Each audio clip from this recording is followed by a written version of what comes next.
And a carefree time. A time of auto rides and double dates.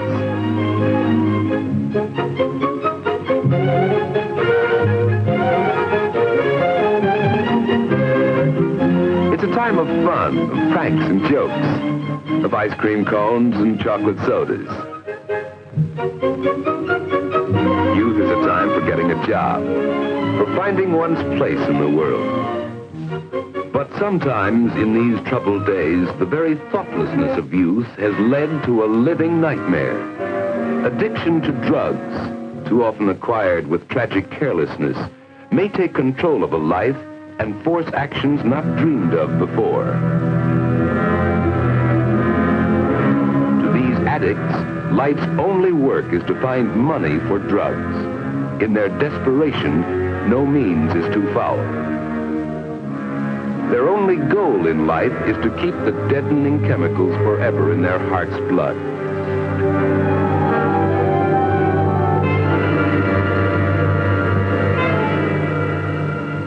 The cause of this living death is a white powder, innocent looking, but deadly.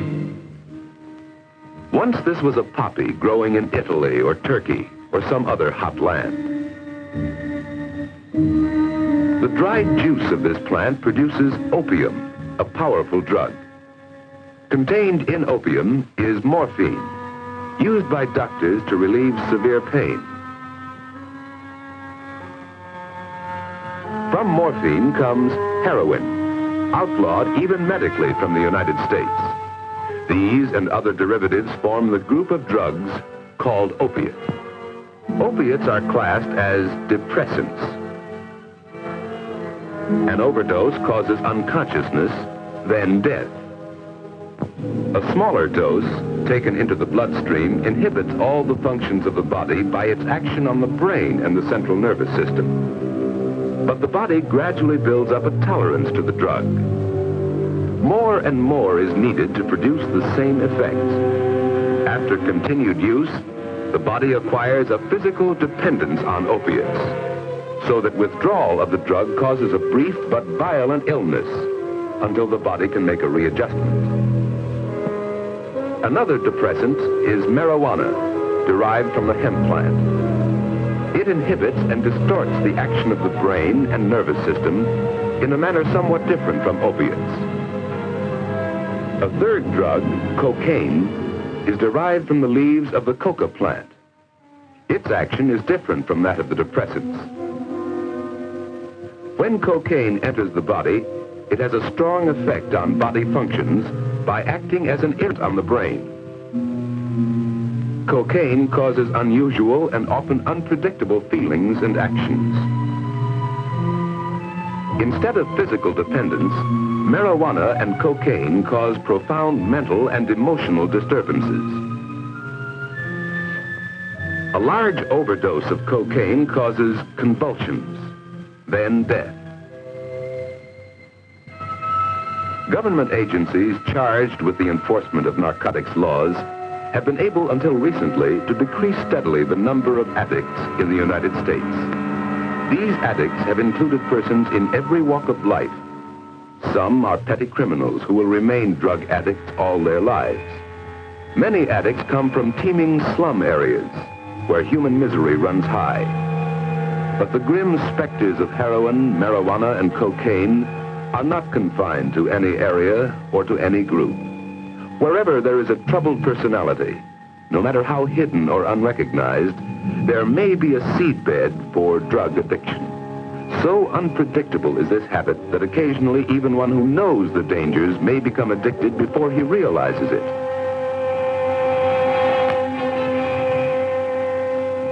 Sometimes the addict may come from a wealthy family, for drugs respect neither riches nor poverty. Such a victim doesn't have to steal to support his expensive habit, but the degrading effects are the same.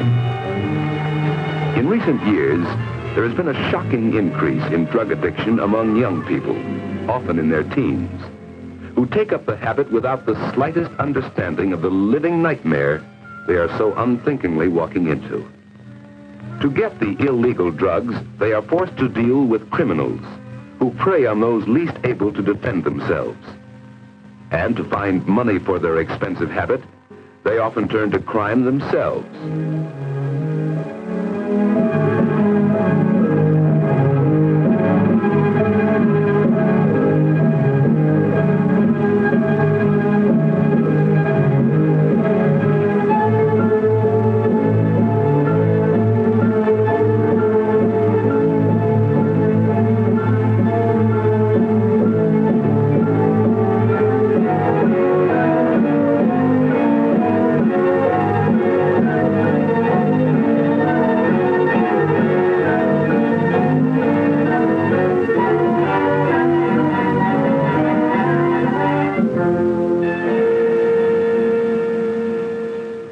Under his foot, and I found this envelope with 6 caps in it.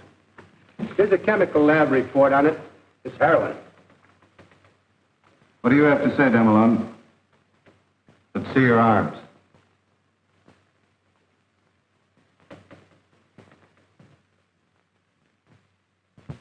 How long have you been taking heroin? Well, Speak up. About 2 years, I guess. What about before then? Well, I smoked marijuana for a while. How long? 4 or 5 months, I guess. How did you get started on this? Well, I don't know. A friend of mine, he started me. Started by a friend. An oft-told story. For drug addiction is contagious. One addict can make 5. 5 can make 25. Marty's story is like many of the others. It started 2 years ago with marijuana cigarettes. Come on, it's my turn next.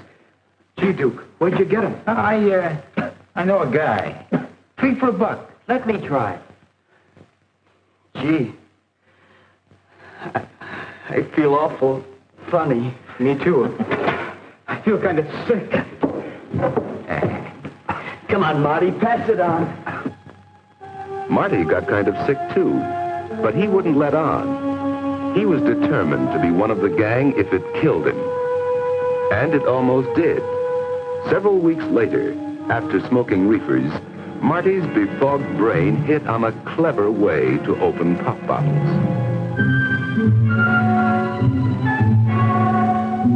Later, Stan went to the hospital for swallowing broken glass. Marty badly cut the inside of his mouth, though he didn't even know it at the time. Duke was the one who got Marty on the habit. It was just a business matter to Duke, though Marty didn't find it out till later. Hey, Marty. Here. Okay, here. What's that? H. H? What's H? That's a lot. It's heroin. Will it make me sick like the reefers did? Go on and try it. I dare you. How much does it cost? This one ain't gonna cost you nothing. It's free. Go on. I dare you. In his ignorance, Marty took that dare, little knowing the eventual horror that lay in the deadly white powder. Those first capsules were free. But when Marty started asking for them, the price came high. $1.50 apiece. That's right, kid. $15. This ought to hold me for a while. I hocked my camera to get this, though. Where's my cut? You don't get one. This kid's hooked. Go out and get some new kids if you want to cut. He's still snorting it. So what? Snorting or mainlining, what's the difference? He's hooked. Hey, look, I gotta have my cut. It's costing me more than ever now that I'm on speedballs. That cocaine comes high. That's your problem, kid. So, you're snorting it, huh? Yeah. Well, don't be a sucker. You're wasting it that way. Use a needle. Is that what you do, Louis? Listen, kid, I ain't on the stuff. Don't ever think I am. Yeah, sure. Like I'm doing it, see? Mainlining it. Don't it hurt? Yeah, sure, some. I guess that vein will give out someday. But the stuff costs too much to waste it. That's right, kid. You ought to go on the needle. Nah, I don't want to punch myself full of holes like that. But he did use the needle, despite his fear of it. At first, he shot the drug under his skin, then directly into the vein. As his body gradually built up a tolerance, he needed more and more of the drug. There was no pleasure in it for Marty. It was a bodily demand. He was using 4 or 5 caps a day now. They cost him $7.50, $52.50 a week. It was more than his salary at the store could pay for.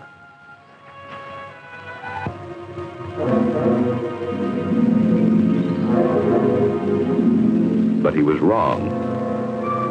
Barston didn't prosecute, but Marty no longer had a job. Drugs were becoming Marty's whole life. He was abnormally sleepy, losing weight, cross, irritable, fearful that the puncture marks on his arms would be discovered. His former friends now let him strictly alone. But with a false sense of loyalty, they didn't report him to the authorities. They would have done him a favor if they had. The only associates left from Marty were other drug addicts like Duke. It didn't matter. Nothing mattered but the ever-present craving for the drugs. He had given up interest in everything else. Marty's family saw all of these symptoms and others too, but didn't understand them. Often in the morning, his pillow would be wet from perspiration. His mother knew something was wrong. Something. Marty, have you seen the pinking shears I bought last week? Can't seem to find them anywhere. How should I know, Mom? Marty, you don't seem right, son. I'm worried about you. I'm all right, Mom. Just leave me alone. There's something wrong. I'm going to take you down to Dr. Bleeker's this afternoon for a checkup. No, I'm all right. Well, you don't act like it, son. I don't know what it could be. Ever since you lost that job at Mr. Barston. I don't know. I'm all right, Mom. I'll snap out of it. I hope so. You've lost weight. You don't have dates. You don't go out with the fellas anymore like you used to. There's something wrong. I know there must be. Well, boys go through all kinds of stages. Dr. Bleeker can tell us if there's anything wrong. I hope it isn't anything serious. Marty! Marty!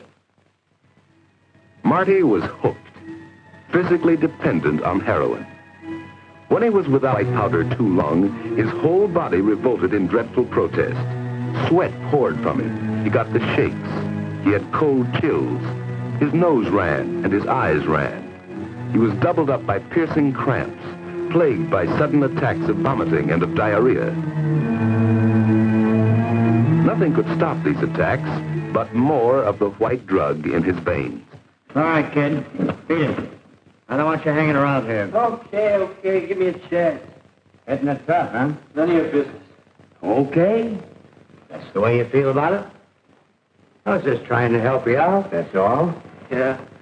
You wouldn't help your mother out of a rat hole.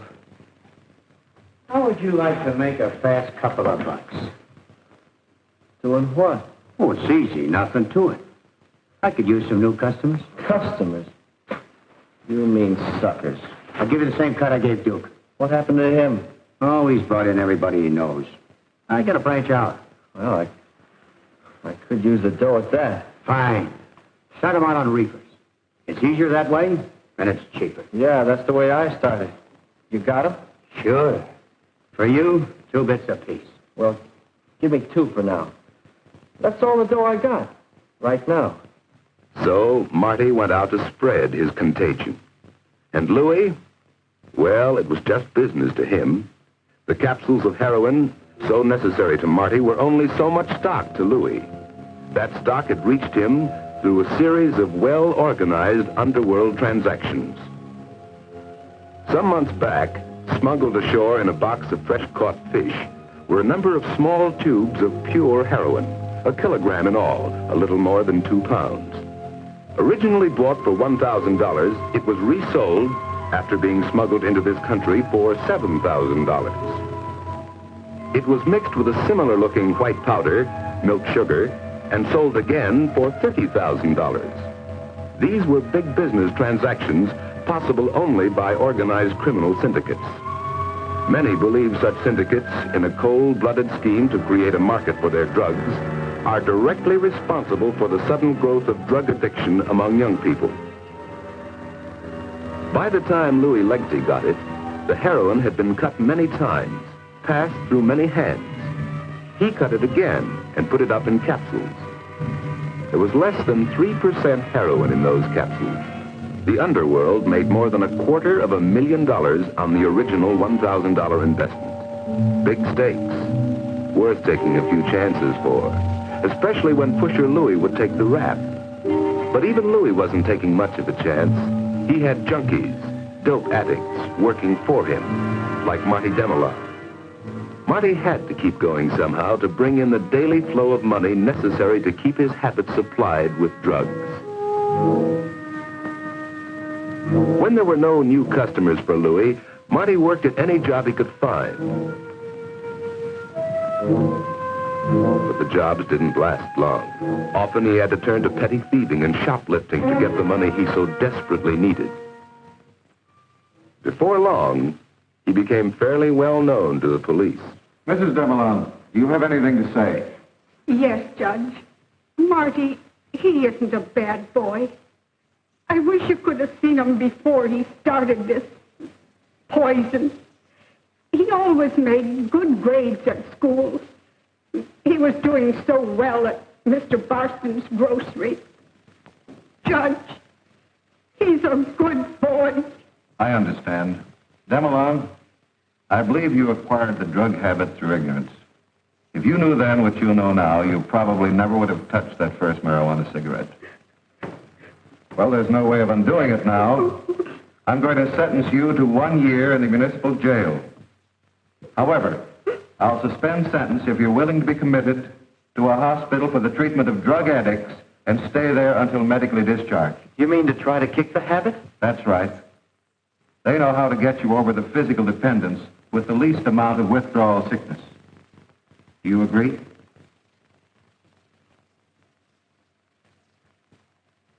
Yes, sir. All right, so ordered. Next case. For those already addicted to drugs, the first step in rehabilitation must be commitment to a hospital where they will be under medical guidance. For the addict willing to be committed or sent by the courts, there are federally operated hospitals. Adequate local hospitals would help to cope with this problem.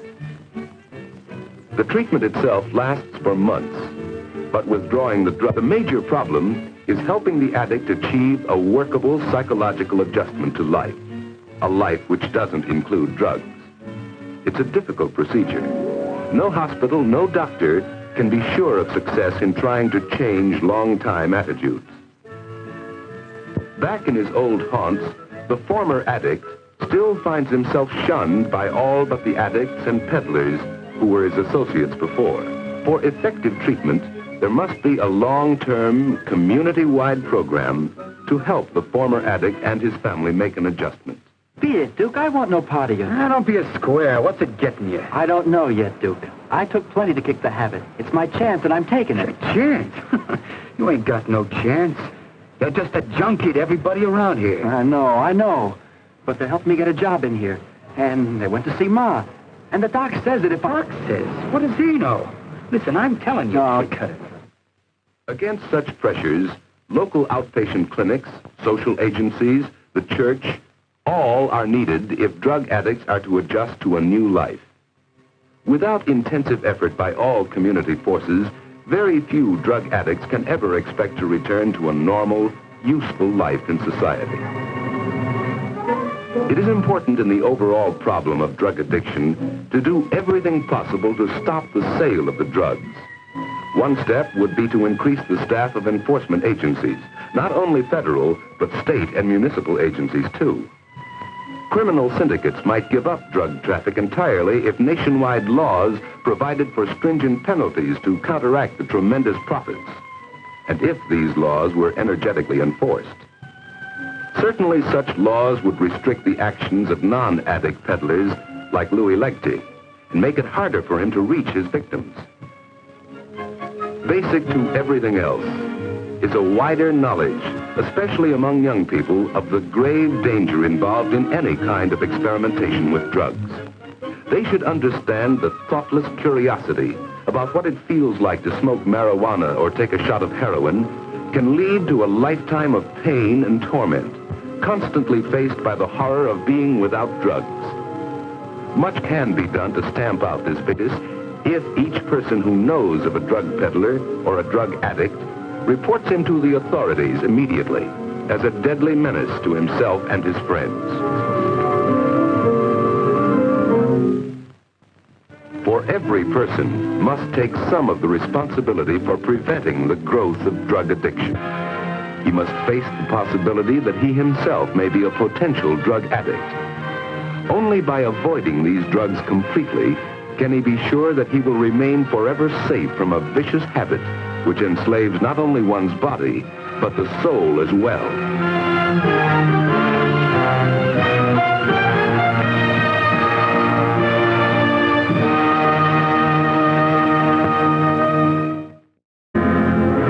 To these addicts, life's only work is to find money for drugs. In their desperation, no means is too foul. Their only goal in life is to keep the deadening chemicals forever in their heart's blood.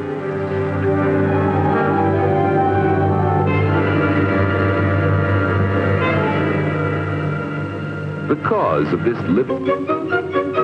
Youth is a time for getting a job, for finding one's place in the world. But sometimes in these troubled days, the very thoughtlessness of youth has led to a living nightmare. Addiction to drugs, too often acquired with tragic carelessness, may take control of a life and force actions not dreamed of before. Being dead is a white powder, innocent looking, but deadly. Once this was a poppy growing in Italy or Turkey or some other hot land. The dried juice of this plant produces opium, a powerful drug. Contained in opium is morphine, used by doctors. Youth is a happy time and a carefree time, a time of auto rides and double dates.